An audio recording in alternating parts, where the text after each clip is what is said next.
Коронавируска байланыштуу Кыргызстанда билим берүү тармагы толук карантинге алынган учурда окуучулар да, студенттер да карантинде. Билим берүү министрлиги алар окуусун онлайн түрүндө уланта тургандыгын айткан болчу.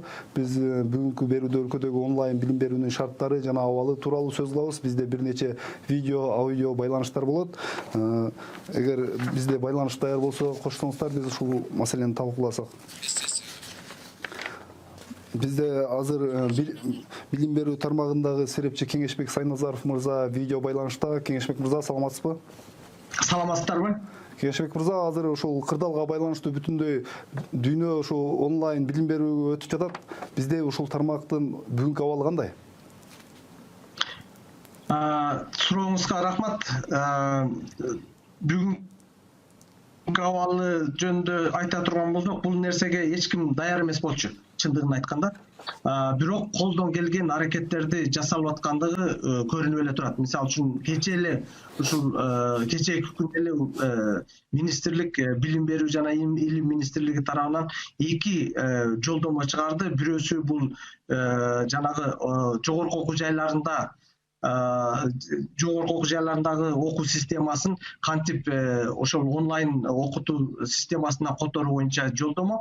Экинчиси болсо, бүгүнкү күндө көпчүлүгү бардык эле балдар менен студенттер үйлөрүнө кетирген, үйлөрүндө ата-энелери менен отурушат. Ата-энелеринин ролу жөнүндө дагы атайын дагы бир жолдомо чыкты да. Бул нерселердин бардыгы Кудайым буйрса коомчулуктун ичинде эгерде баарыбыз жапа-тырмак киреше турган болсок, жакшы кийинки деңгээлге чыгат деп ойлойм. Мен башынан бери айтып келе жаттым эле, кризистин деген 2 бети болот дейт да. Бир жагы кризис болсо, экинчиси өнүгүү дейт. Мүмкүн ушул мезгилде, ушул учурда биздин Кыргызстаныбыздын билим берүү системасы мүмкүн башка биз өзүбүз ойлобогон башка тепкичке чыгып кетиши мүмкүн да. Ушул технологиянын жардамы менен. Кеңешбек мырза, буга чейин сиз ушул онлайн курстарды өткөрүү боюнча бир демилгелерди баштаганыңызды угуп калдык эле. Эмне жаңылыктарды байкадыңыз? Рахмат сурооңузга. Чындыгында биз өткөндө аябай 3 жылдык деген тобубуз бар. Бул Дүйшөн Шаматов, Асылбек Жотонбеков жана мен үчөөбүз ушул коомчулуктун ичинде билим берүүнүн жарчысы бололу деп түзгөн демилгелерибиз бар. Анан ушундай кыйын учур болгон мезгилде сүйлөшүп көрүп, ушундай бир вебинар онлайн окутууну онлайн режиминде талкуулап көрбөйлүбү деп демилгелеп алып чыктык эле бул жуманын башындачы.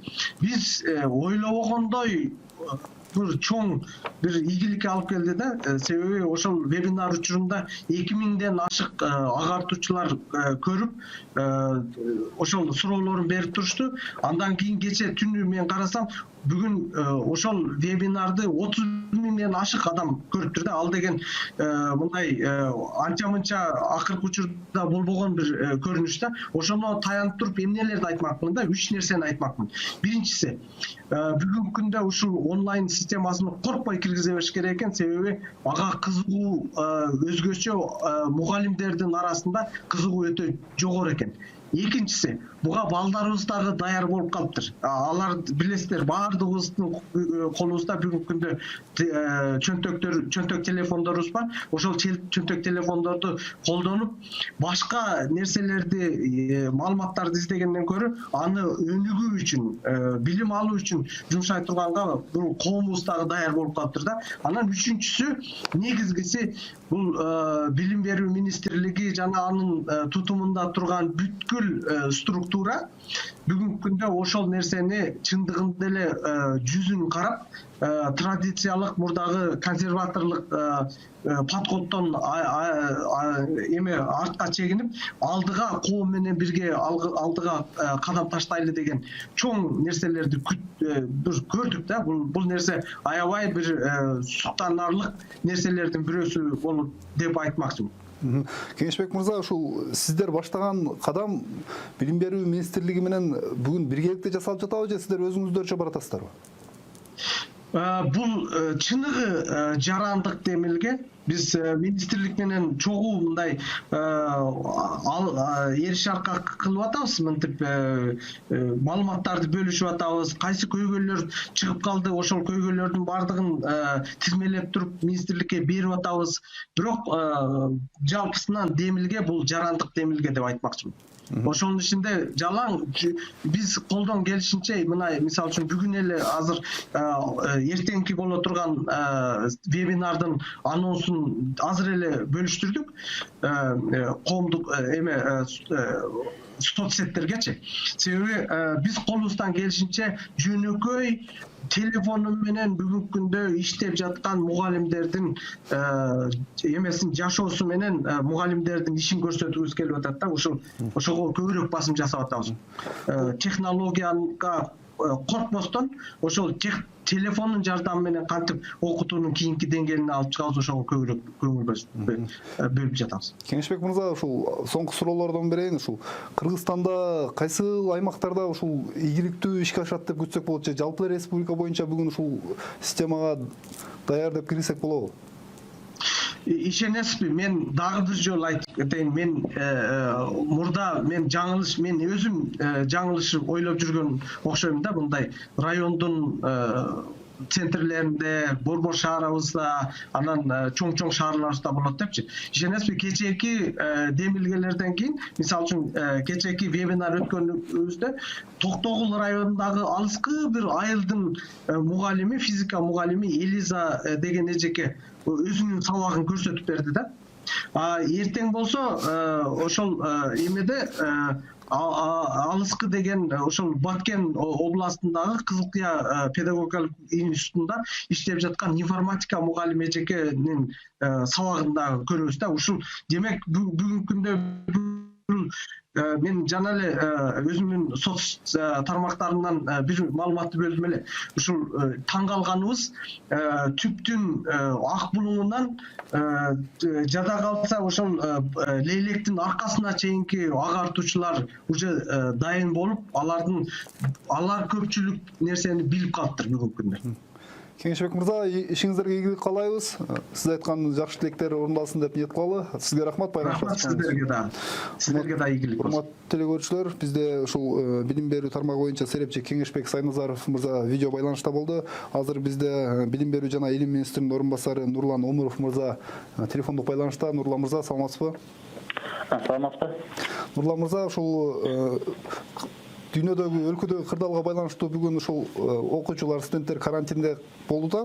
Анан мындан аркы билим берүү маселеси ушу онлайн тартипте өтөт деген маалыматтар чыккан болчу. Бүгүн сиздер тараптан эмне иш-чаралар жүрүп жатат, ошону айтып кетсеңиз. Эми бүгүнкү түзүлгөн кырдаалга байланыштуу бул министрлик тараптан онлайн эмес, дистанттык ар кандай онлайн технологиялар менен окуу процессин үзүлтүккө учуратпай ошол шекиллерди улантуу максатында бир иш-чаралар иштелип жүрүп атат. Эгерде баягы билим баскычтарынын деңгээли менен карап этсек, бул мектептерге билесиздер, каникул 8 апрелге чейин деп узартылган. 8 апрелден тартап азыр министрлик тарабынан иштелип жатат. Ошо 4-чү чейректи дистанттык режимде баштап улантып окуу жылдын аягына чыгалы деген жагдайлардын негизинде иш-чара жасап чыктык. Мындан айта кетчү нерсе, азыркы учурда бир нече партнерлор менен чогулукта Мегаком компаниясы менен, телестудиялар менен азыркы учурда 4-чү шеректе калган темаларды телеэфирлер аркылуу телесабактарды берели деген немеде иш жүрүп атат. Экинчиден, ошол эки билесиздер, баардык эле Кыргызстандын аймагы боюнча алганда баардык эле окуучуларда интернетке туташы жок болушу мүмкүн. Баардык эле окуучуларда баягы компьютер же болбосо лептоп үйүндө болбошу мүмкүн. Ошол себептен баягы телеканалдар аркылуу ошо сабактарды, ошо телеэфир аркылуу сабактарды берели деген пландаштырылууда. Экинчиден, бул Мегаком компаниясынын жардамы менен болгон ошо телеэфирге чыккан видео сабактарды, андан сырткары чоң арада портал жазалып ушу 8-апрелден баштап ишке кирет. Ал порталда ошол эки бардык мектеп окуучулары үчүн 1-класстан 11 класска чейинки электрондук ресурстардын бардыгы бир жерге мындай ыңгайлаштырып коюлат. Себеп дегенде аны окуучулар ошол эки интернет аркылуу ошол эки порталдан көргөнгө. Үчүнчүдөн бул жерде Мегаком компаниясы мобилдик тиркеме 20 мега 24 мобилдик тиркеме аркылуу өзүнчө бир тиркеме жаза алып, мектеп деген тиркеме. Ал жерде аны ар бир окуучу бекер интернет тутумуна байланышы жок болсо дагы, балансы биздиги жок болсо дагы ошол эки тиркеме аркылуу бекер телеэфирге чыккан видео сабактарды, ошондой эле жана порталга жайгашылган бүт электрондук ресурстарды кайра кайталоо режиминде күнү түнү ошого мүмкүнчүлүк берилет. Ар бир бул жагынан Мегаком компаниясы иштеп, ошо тиркемени жазап, ар бир окуучуларга бардыгына Мегакомдун симкаларын бекер жеткирип берип, ошол бекер колдонгонго мүмкүнчүлүк берип атат. Мектеп мугалимдер менен окуучулар менен кайтарым байланышы болуу үчүн ошол шекилде окуучулар жана мугалимдер бардыгы тең WhatsApp, Zoom деген приложенияларды, тиркемелерди бекер колдонот. Ошо WhatsApp аркылуу ар бир мугалим окуучуларга тапшырмаларды кетирип, алар менен байланышып, анан бааларын койгонго мунун бардыгы бекер болот. Себеп дегенде интернеттин бар же жогуна карабастан бардык электрондук контент, ошо эки сабактар бардыгы ар бир окуучуга ошо Мегаком компаниясынын колдоосу менен жеткиликтүү болот. Нурлан мырза, ушул аралыктан окутуу деп айталы, бул Кыргызстанда мурда колдонулду эле же биринчи тажрыйба болуп жатабы? Бул эми мындай болуп атат, аралыктан окутуу принциптери негизи эле булар буга чейин эле мындай фрагмент менен колдонуп келген. Азыркы учурда ошо кырдаалдын негизинен бул чоң масштабта бир негизде бир чоң бир мега проект катары кое берели деген немедебиз. Бул мектеп деңгээлинде ар бир окуучу, мисалы ар бир мугалим деле сабагында видео контенттерди, ар кандай графика, анимацияны, интерактивный доскалар аркылуу колдонуп келген. Эми мунун бардыгын тең ошонун бардыгын бир порталга чогултуп, бир системага келтирип, бардык Кыргызстандын деңгээлинде бардык окуучуларга жеткирели деген үмүттө системдик комплексный бир жол менен алып баралып атабыз. Нурлан мырза, ушул баягы балдардын технологияга болгон кызыгуусу күч, ушул нерсе биздин билим берүү тармагына бир чоң бир жакшы жаңылык болот деп күтсөк болобу? Бул эми албетте бул чоң бир жаңылык болот. Себептен андан сырткары азыркы учурда азыркы баягы санарип жөндөмдөрдү көндүрүү деген максатта бул эгерде ошо окуу ресурстарын мобилдик тиркеме аркылуу ошо интернеттеги порталдар аркылуу берсек, бул окуучуларга азыркы жаш муунга мен ойлойм, ошо электрондук контент менен иштегендин уже биринчи тажрыйба кадамдарды ойлойбуз. Ошо кимден бул абдан керектүү нерсе. Себеп дегенде бул экинчи жагынан ар бир окуучу мектеп жагынан баштап эле өз алдынча информацияны, окуу материалдарды өз алдынча талдоого бир жөндөмдөрдү калыптандырганга бир шарт болобу деген ойдобуз. Нурлан мырза, ушу мүмкүнчүлүктөн пайдаланып бир маалыматты сурап калайын. Ушул санарип педагогика деген мыкты видео сабакка республикалык сынак жарыяланды деген маалыматтар чыгып жатат. Ушул боюнча маалыматты бөлүшүп кетсеңиз. Бул боюнча биз азыркы учурда ошол биз ойлодук, ошо Билим берүү министрлиги көптөгөн биздин мугалимдер бар региондордо болобу, ошол тажрыйбасы чоң, ошолердин видео сабактарды даярлаганга ошондой бир проектини, сынакты биз санарип педагогика деп жарыяладык. Бул сынактын негизги жобосун министрлик иштеп чыгып бекилди. Бул сынактын негизги максаты бул учурдагы мыкты педагогикалык тажрыйбаларды топтоо жана аларды популяризация кылуу, педагогдордун биздиктүү маалыматтык билим берүү аймагындагы маалыматтык коммуникациялык жана ар кандай технологиялык санарип компетенциясын жогорулатуу деп эсептелип атат. Бул конкурстун негизинде биз ошондой абдан тажрыйбалуу, жакшы бир видео сабактар даярланса, аны жалпы республикага жайылталы деген ой менен сынап жүрүп атат. Нурлан мырза, рахмат сизге байланышка чыгып жакшы маалыматтарды бөлүштүңүз. Ишиңизге ийгилик каалайбыз. Рахмат жаштар. Урматтуу көрүүчүлөр, эсиңиздерге сала кетейин, бизде түз байланышта билим берүү жана илим министринин орун басары Нурлан Омуров мырза болду. Азыр бизде билим берүүнүн отличниги Назарбаев университетинин профессору, Казакстанда эмгектенген Дүйшөн Шаматов мырза бизде видео байланышта. Дүйшөн мырза, саламатсызбы? Сизге угуп жатабы? Угуп жатат, саламатсыздарбы? Дүйшөн мырза, Кыргызстанда ушул учурда кырдаалга байланыштуу аралыктан окутуу методикасы киргизилип жатат. Ушул дүйнөдө кандай ушул мүмкүнчүлүк Кыргызстанга кандай жаңылык болот? Сиздин пикириңизди угалы деп чыктык эле. Абдан жакшы. Эми мен айтып өтүшүм керек. Бул эми биз азыркы жагдайды тандап алган жокпуз да. Азыркы биздин башыбызга түшкөн ошол эми кесепет эле болду. Ушул жагдайда карантин учурунда менин оюмча ушул аралыктан дистанттык деп атабыз, аралыктан деп атабыз же онлайн деп атабыз. Ушул башка режимде окутуу бул ушул учурдун замандын талабы. Бул биз өзү көптөн бери ушул жакка ушул багытта иштеп жаткан элек, бирок тилекке каршы ушуну чуу дегендей эле ишти жакшы алып бара элек да. Ошондуктан ушул жагдайдан пайдаланып, балким ушул бизде санарип окутуу же болбосо онлайн окутуулар аябай жакшы өнүгүп кетет деген үмүттөмүн. Бирок аябай этият кылышыбыз керек, себеби азыркы учурда бардык мугалимдерди чогултуп окутууга биздин дараметибиз дагы жок, мүмкүнчүлүгүбүз дагы жок. Ошондуктан үйүндө отурган биздин окутуучу коллегаларыбызга эң жөнөкөй программасын окутуп турсак, анан жайкы каникулда аларды жакшы тренингден өткөзөт элек деген үмүтүм бар. Бүгүн ушул шартта Казакстанда ушул окуу процесстери кандай болуп жатат? Казакстан жана Кыргызстанда биздин эң жакшы жагы бул Норуз майрамы дал келди дагы 3-чейрек бүткөн убакытка дал келип калды, ушул карантин убакыты. Ошого байланыштуу бардык мугалимдерди, университеттин окутуучуларын жана студенттерин азыр каникулга жөнөтүп жаап коюшкан. Ошого байланыштуу окутуучулар азыр үйүндө отуруп жөн отурушкан жок. Алар үчүн атайын семинарлар, тренингдер болуп атат дагы. Сабактар 6 апрелден гана башталат. Адаттагыдай 1 апрелдин башынан эмес, 6 апрелге чейин.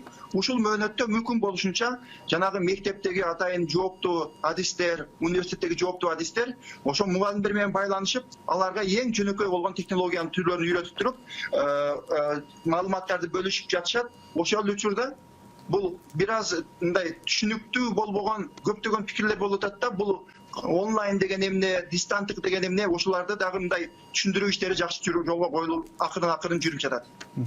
Дүйшөн мырза, ушул Кыргызстандын билим берүү тармагына, системага көптөн бери ушул эксперттер тарабынан бир сындар айтылып келет эле, аябай эскирди, жаңылаш керек деген. Ушул онлайн же аралыктан окутуу системасы бул балдарды кызыктыра турган бир биздин билим берүү системасындагы бир чоң силкинүү, жаңылануу болот деп күтсөк болобу? Албетте, ал болот. Анан дагы мен дагы бир сүйүнгөнүм, окутуучулар биз эми улуу жаштагылар технологияны жакшы өздөштүрбөгөнүбүз менен биздин жаштар бизге караганда технологияны алда жакшы өздөштүрүп, биз айтчу нерселерди алар тез эле үйрөнүп кетет да. Ошондуктан мен жаштардан, студенттерден жана окуучулардан үмүтүм бар. Ошол учурда жана улуу мундагы мугалимдерди үйрөтүш бир аз кыйыныраак болот. Аларга дагы бара-бара сабырдуулук менен үйрөтсөк, анан кийин дагы ушул кызыктуу кылып, жана дагы бир туура эмес түшүнүк болуп атат. Онлайн болгондо 40 мүнөт сабактын баардыгын эле жанагы баарын топтоп бир жерге отургузуп онлайн болуш керек, түзмө-түз жана режим болуш керек деген туура эмес түшүнүктөр бар да. Онлайн окутуу, онлайн education деп коет. Аны мындай синхронный жана синхронный эмес бөлүктөрү бар да. Мисалы үчүн сабактын жарымынан азы керек болсо 3-төн 1 гана түздөн-түз синхрондук эфир болуш керек дагы. Башка учурда мугалим студенттерге тапшырма, окуучуларга тапшырма берип коюп туруп, синхронный эмес, түздөн-түз эмес тапшырманы көбүрөөк иштетиш керек. Биз ошону жакшы жолго койбой эле, мисалы үчүн видеону эле телевизордон көргөзүп койсоң, же баардыгын онлайнга чыгарып койсоң, ошону биз мындай эффективдүү болот деп туруп, бир аз түшүнбөсүптөр болуп атат азырынча. Дүйшөн мырза, рахмат сизге, байланышка чыгып жакшы маалыматтар менен бөлүштүңүз. Ишиңизге ийгилик каалайбыз. Макул, сиздерге да ийгилик, чоң. Урматтуу көрүүчүлөр, бизде түз байланышта билим берүүнүн отличниги, Назарбаев университетинин профессору, Казакстанда эмгектенген Дүйшөн Шаматов мырза биздин мекендешибиз болду.